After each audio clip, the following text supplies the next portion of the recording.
नमस्कार मित्रों, एक बार पुनः मैं आपके सामने उपस्थित हूँ एक बहुत ही अहम विषय जो आजकल नेट पर ट्रेंड हो रहा है। तो इस ट्रेंड विषय के ऊपर मैं सोच रहा हूँ कि कुछ देखा जाए, कुछ एक्सप्लोर किया जाए अपने बच्चों के लिए। तो आज ये विषय उठा कैसे है, जब हमारे प्रधानमंत्री जी माननीय श्री नरेंद्र मोदी जब लक्षद्वीप की यात्रा पर गए हैं, तो और वहाँ से एक पड़ोसी देश जिसका नाम मालदीव है, और जिस देश का अगर हम देखें इतिहास, भारत और मालदीव के संबंधों पर हम थोड़ी चर्चा करें, तो हम ये पाते हैं कि मालदीव को जब जब ज़रूरत पड़ी है, भारत हमेशा खड़ा रहा है। तो एक वैसे देश का मतलब इतिहास अगर देखा जाए कि जिस देश को भारत ने हर संभव हर समय सहायता दी हो, और उस देश के कुछ लोगों के द्वारा जब कुछ इस तरह का की बयानबाजी हुई, तो पूरा भारतीय जो जनमानस है, भारत के जो राष्ट्रवादी प्रवृत्ति के जो हमारे सिटीजन हैं, जनता जो हमारी है, तो उसमें बहुत रिएक्ट किया। अब हमारी भी इच्छा हुई थोड़ी कि भाई लक्षद्वीप को थोड़ा एक्सप्लोर किया जाए। तो इस वजह से मैंने एक बड़ा प्यारा सा मैप लेकर मैं आ गया। तो ये ऑक्सफोर्ड का मैप है, और हमारे पास मैप था पहले से, लेकिन अब थोड़ा पुराना पड़ रहा था, तो मैं सोचा कि थोड़ा एक्सप्लोर करूँ। तो सबसे बड़ी पहली बात कि भारत का अगर आप मैप देख रहे हैं, ये मैप है। तो भारत का मैप में देखिए, हमारे यहाँ केंद्रीय विद्यालय संगठन में एक गाया गीत है हमारे यहाँ कि कटि विंध्याचल, कटि मीन्स कमर, कटि विंध्याचल सिंधु चरणतल महिमा शाश्वत गाता। तो ये एक लाइन है जो बहुत लंबी कविता, उसको गीत है, उसमें नहीं जाना चाहेंगे। तो देखिए, सिंधु चरण मतलब भारत को अगर एक मानव का रूप दिया जाए, तो ये पैर अगर इसको मानते हैं, तो ये हमारा देखिए दोनों हाथे हैं, कटी में कमर हो गया ये, और ये हमारा जम्मू कश्मीर जो हमारा मुकुट है, तो सर है। और उसमें भी देख लीजिए, अगर थोड़ा सा ध्यान दें तो ये देखिए यहाँ से ऐसे जो कट हुआ है, तो ये मांग की तरह है। ठीक है, तो मांग, ठीक इस तरीके से हम इसको पूरा एक ह्यूमन बॉडी का हम शेप देने का प्रयास करते हैं। खैर, और तो अगर हम देखें इसमें, तो ये हमारा जो है इंडियन ओशन है, हिंद महासागर जिसको कहते हैं, और इधर हमारा बे ऑफ बंगाल है, और इधर लक्षद्वीप आइलैंड है, अरेबियन सी में स्थित है, और ये अंडमान निकोबार ये हमारा बे ऑफ बंगाल में स्थित है।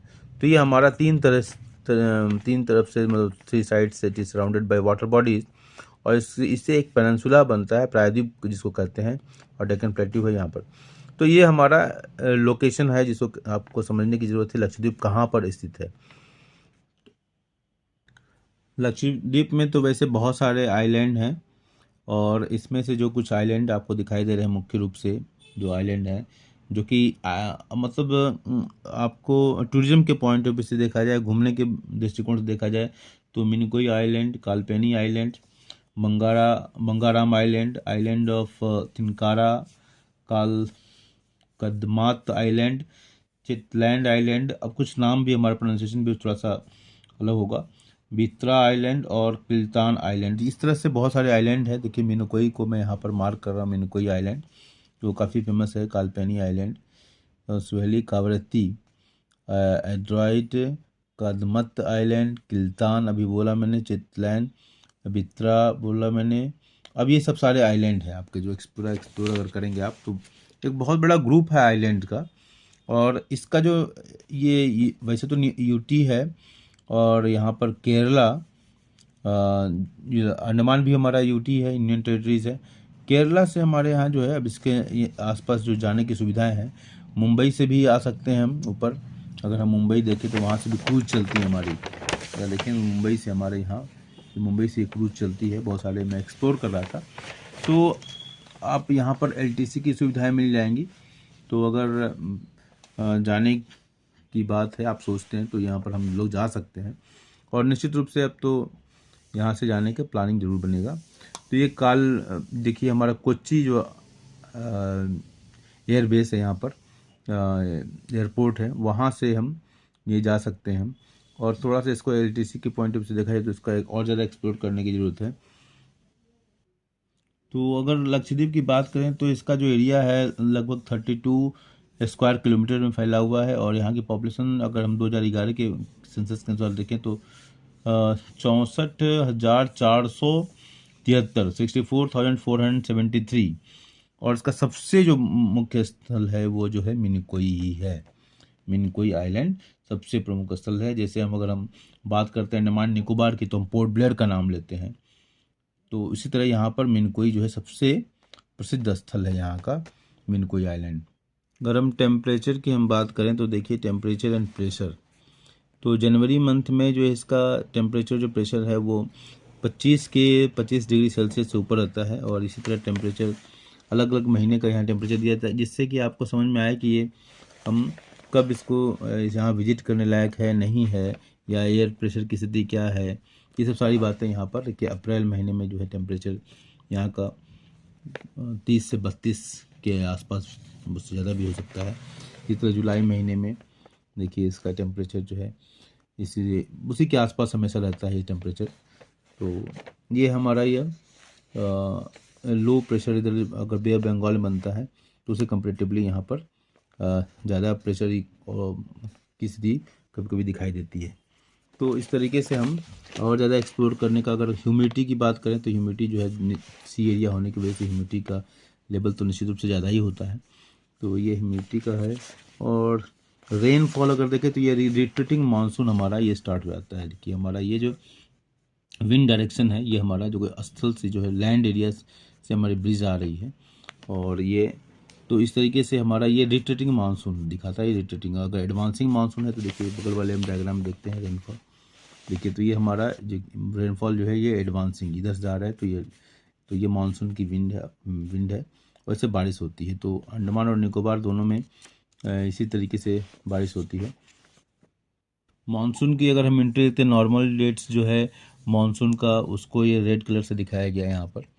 और normal date of retreating monsoon को जो है हम इस ब्लू कलर से हमने दिखाने का प्रयास किया है। तो 15 नवंबर के आसपास 1 जून के आसपास एंट्री होती है, केरला से एंट्री होती है, तो उसके आसपास यहाँ भी ज़रूर बारिश होती है हमारी।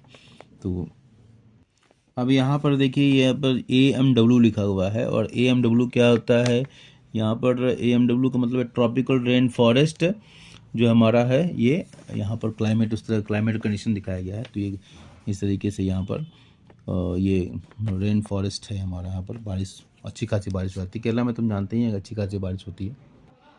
अब यहाँ मैं ये बताना चाहूँगा कि क्लाइमेटिक जो कंडीशंस है उसको, क्लाइमेटिक जो रीजन्स भारत में हम जो देखने को मिलता है वो ये कोपेंस साहब ने इसका एक सिस्टम निकाला था क्लाइमेटिक कंडीशंस को समझने का। लिखा है Koppen's climatic classification system relates on temperature and precipitation. तो इसके आधार पर देखिए अंडमान निकोबार में भी लिखा है AMW, और इसका भी मतलब वही है ट्रॉपिकल रेन फॉरेस्ट क्लाइमेट। तो यहाँ दिया हुआ देखिए, अगर ध्यान से आप देखें तो यहाँ पर हम थोड़ा सा ऊपर उसको लेके आते हैं तो ये दिखा है climatic regions of India. AW tropical savanna climate winter dry जिसको कहते हैं। AS tropical savanna climatic summer dry. AMW tropical rain forest climate. BWH hot desert climate. BSHW semi arid steppe climate. And CWG warm climate with dry winter and DFC cold humid winters short summer and E polar climate। तो इस तरीके से हम लक्षद्वीप पर हमने जो थोड़ी बहुत जानकारी देने का प्रयास किया है उसको हम आगे बढ़ाते हैं। तो हम अगर फॉरेस्ट एरियाज़ की देखें तो पहली बात तो एक सामान्य से डाटा हम देखते हैं यहाँ पर कि फॉरेस्ट कवर इंडिया 2019 का हमारे पास डाटा है। Total forest cover of India है 21.54% दिया हुआ है। नॉन फॉरेस्ट एरिया है 76.92%। इसको इसी तरीके से हम याद रखेंगे तो जल्दी से याद होता है। इसके बाद श्रब्स का है परसेंटेज 1.41%। ओपन फॉरेस्ट है 9.26%। मॉडरेटली डेंस फॉरेस्ट है 9.39 और वेरी डेंस फॉरेस्ट है 3.02%। तो ये हमारा फॉरेस्ट कवर 76.92 जो कि काफ़ी सॉरी नॉन फॉरेस्ट एरिया 76.92 और ये फॉरेस्ट एरिया कम है। और वेरी डेंस फॉरेस्ट जो है सबसे अच्छा तो ये है जिसको फॉरेस्ट कवर होना चाहिए जिसको। ओके, तो ये हमारा अगर हम देखें इसको थोड़ा सा हम फोकस करें कि डेंस फॉरेस्ट एरिया वगैरह को देखने का प्रयास करें तो देखिए हमारे पास एक और मैप है जिसको अगर हम ध्यान से देखें, इसको थोड़ा सा और नज़दीक से हम ला कर देखना चाहेंगे तो इसको पूरे भारत के फॉरेस्ट कवर को दिखाने का प्रयास किया गया है।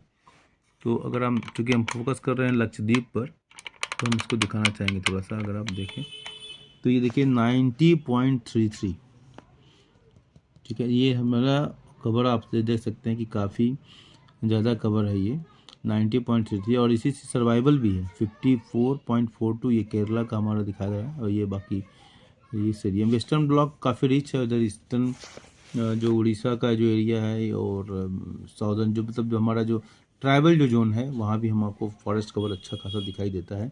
और फॉरेस्ट कवर होना बहुत ही ज़रूरी है अगर हम पृथ्वी के भविष्य की अगर हम बात करते हैं तो 90.33 है। और यहीं पर अंडमान निकोबार में अगर हम देखते हैं तो 81.74।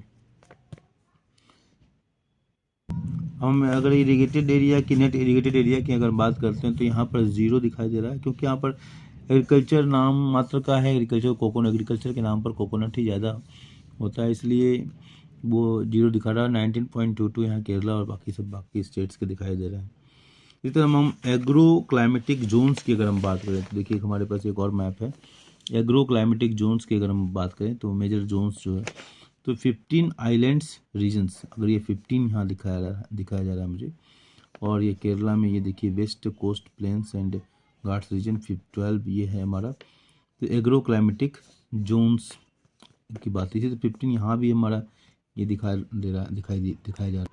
इस मैप का जो मतलब है, जो एग्रो क्लाइमेटिक जोन्स जो है उसमें 15 जोन्स में डिवाइड किया गया है। तो ये हमारा ये भी एक जोन है 15, जिसमें हमारा लक्षद्वीप आइलैंड, देखिए लक्षद्वीप आइलैंड है, और ये 15th आइलैंड ग्रुप। तो ये हमारा, तो कई तरीके से हम भारत का जो डिवीज़न देख रहे हैं हम, जब हम मैप से पढ़ते हैं, मैप से समझते हैं, तो को बहुत सारी अलग तरह की जानकारियाँ हमें मिलती हैं, जो सामान्य रूप से हम बच्चों को बताते हैं, एक्सप्लोर नहीं करते हैं उन चीज़ों को। लेकिन यहाँ पर चूँकि लक्षद्वीप की बात आई है तो इसलिए हम थोड़ा सा एक्सप्लोर कर पा रहे हैं इसको।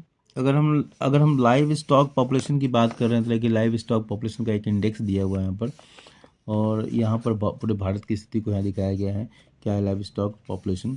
तो अगर हम यहाँ देखें लक्षद्वीप के, हम चूँकि बेसिकली लक्षद्वीप पर ही फोकस कर रहे हैं, तो आप लक्षद्वीप पर देखें आप तो 50 लिखा हुआ है यहाँ पर, 50।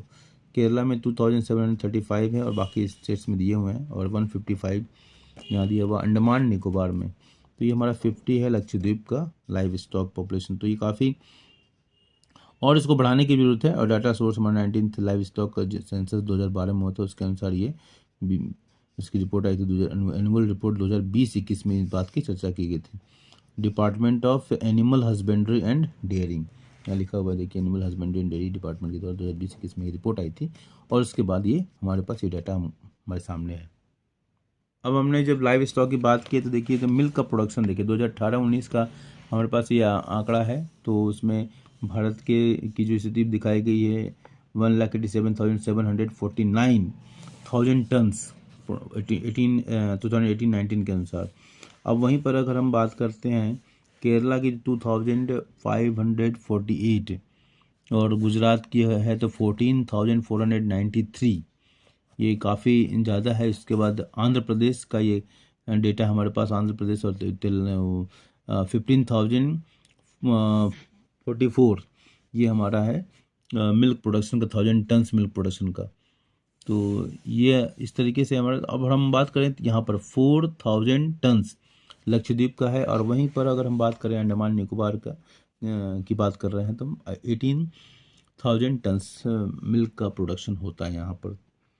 और इसी तरह हम अगर फ़िश प्रोडक्शन की बात करें तो निश्चित रूप से आप जानते हैं कि फ़िश प्रोडक्शन चूँकि वो सी एरिया है तो फिश का प्रोडक्शन अच्छा ही होगा। तो अगर यहाँ पर देखिए 2019-20 का हमारे पास डाटा है तो 14,164 यहाँ पर होता है। और यहीं पर अगर हम लक्षद्वीप की बात करते हैं तो ये 20,000 टन्स का प्रोडक्शन होता है। यहाँ पर देखिए 20,000 लिखा हुआ है, 20,000 टन्स का प्रोडक्शन होता है। और अंडमान निकोबार में जस्ट डबल होता है, ये 40,000 टन्स।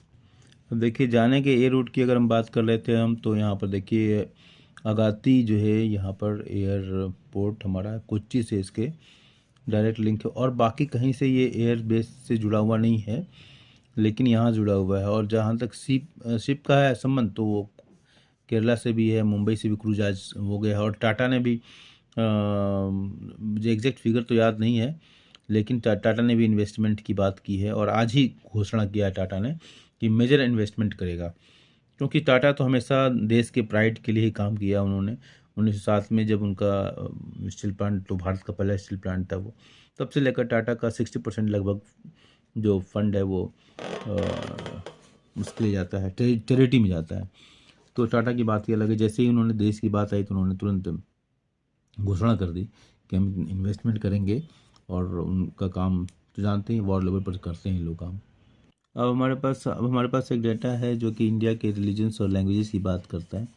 तो ये हमारे पास देखिए फिगर्स हैं, और ये भारत के जो लैंग्वेजेस हैं वो सबकी बात 22 भाषाएं हैं, और प्रिंसिपल्स लैंग्वेजेस हैं ये असमीज़, बंगाली, गुजराती। और अगर हम बात करें लक्षद्वीप की, तो लक्षद्वीप में जो पॉपुलेशन है, जो ग्रीन कलर से दिखाया गया है, ये मुस्लिम्स पॉपुलेशन को दिखाया गया है, और सेफरन कलर से दिखाया गया है वो हिंदू और जो बाकी जो पॉपुलेशन है उनको दिखाने का प्रयास किया गया है। बेसिकली हिंदू पॉपुलेशन को दिखाने का प्रयास किया गया। देखिए आप यहाँ पर अगर ध्यान से देखें तो 96.6 ये जो मुस्लिम पॉपुलेशन है वहाँ पर, और 2.8 जो है वहाँ हिंदू पॉपुलेशन है। तो यहाँ माइनॉरिटी में है वो हिंदूज़, और मेजॉरिटी में यहाँ पर ही है। तो इसी तरह केरला में अगर देखें तो यहाँ पर फिगर्स, अगर हम भारत की बात करें तो ये सब भारत की पॉपुलेशन का एक स्टैटिस्टिक्स दिया हुआ है। यहीं अगर हम अंडमान निकोबार की बात करते हैं तो अंडमान निकोबार में जैसे ब्रिटिश सिटी है, यहाँ पर मुस्लिम्स माइनॉरिटी में है, और बाकी यहाँ पर क्रिश्चियन हैं और हिंदू पॉपुलेशन है। हालांकि यहाँ पर नहीं दिखाया गया है, लेकिन क्रिश्चियन भी ज़रूर होंगे यहाँ पर। तो खैर ये डेटा जो हमारा है सेंसस ऑफ इंडिया 2011 के बेस पर है डेटा। इसमें डेमोग्राफी में बहुत सारे परिवर्तन होते रहे हैं, चाहे वेस्ट बंगाल हो या दूसरे स्टेट्स में है। बहुत सारे स्टेट्स में डेमोग्राफी बदली है। और तो ये हमारा फ़िलहाल वो स्टैटिस्टिक्स है वहाँ पर रहने वाले लोगों का, इनहेबिटेंट्स का। और मुझे यहाँ पर जो लैंग्वेज जो बोली जाती है वो लैंग्वेज भी यहाँ पर, चूँकि केरला का प्रभाव ज़्यादा है, लेकिन हिंदी तो आजकल पूरे भारत में ही बोली जाती है। तो हिंदी बोलने समझने वालों को कोई दिक्कत का कोई सामना नहीं करना पड़ेगा उनको। बेसिकली लक्षद्वीप एक कोरल आइलैंड है, और इस कोरल आइलैंड में आप बहुत सारी एक्टिविटीज़ को आप प्लान अगर करके जाएं तो लाइट हाउस वहाँ देखने को मिलता है, जो कि थुंडी बीच के पास है। यहाँ का जो सैंड है, जो मिनकोई अगर आइलैंड की बात कर रहे हैं, मिनकोई आइलैंड की बात कर रहे हैं, तो जो वाइट सैंड आपको दर्शन मिलेगा, और यहाँ का पानी बिल्कुल ब्लू, मतलब बहुत सुंदर यहाँ से देखने को मिलता है। काल्पनी की अगर हम बात करें तो स्कूबा डाइविंग, जो काल्पनी में यहाँ की स्कूबा डाइविंग जो है वो काफ़ी फेमस है, और बहुत अच्छा आप नेचर इनसाइड वाटर में जो है फिशेज़ हैं, बहुत रंग बिरंगी फिशेज़ आपको देखने को मिलेंगी। और ये 287 किलोमीटर है ये कोच्चि से, जो कोच्चि हमारा यहाँ पर है, आपको दिखाई दे रहा है कोच्चि, जो इसकी दूरी जो है 287 किलोमीटर है। और ये टोटल एरिया जो 3.084 स्क्वायर किलोमीटर का एरिया है। एरिया तो इसका बहुत कम है, लेकिन टोटल मतलब एरिया की बात करें तो वो बहुत छोटा सा है। और ये स्नॉर्कलिंग के लिए भी फेमस है। और इसके बाद अगर हम बात करें तो हमारे पास जो आइलैंड है ये काफ़ी फेमस है। ये इसके बाद अगर हम बंगाराम आइलैंड, इसकी भी चर्चा है, लेकिन यहाँ पर मुझे मैप में ढूंढने में थोड़ा टाइम लगेगा। तो ये बंगाराम जो आइलैंड है उसकी भी बात है, तो वो इसको मतलब प्राइवेट बीच लाइफ के लिए काफ़ी फेमस माना जाता है।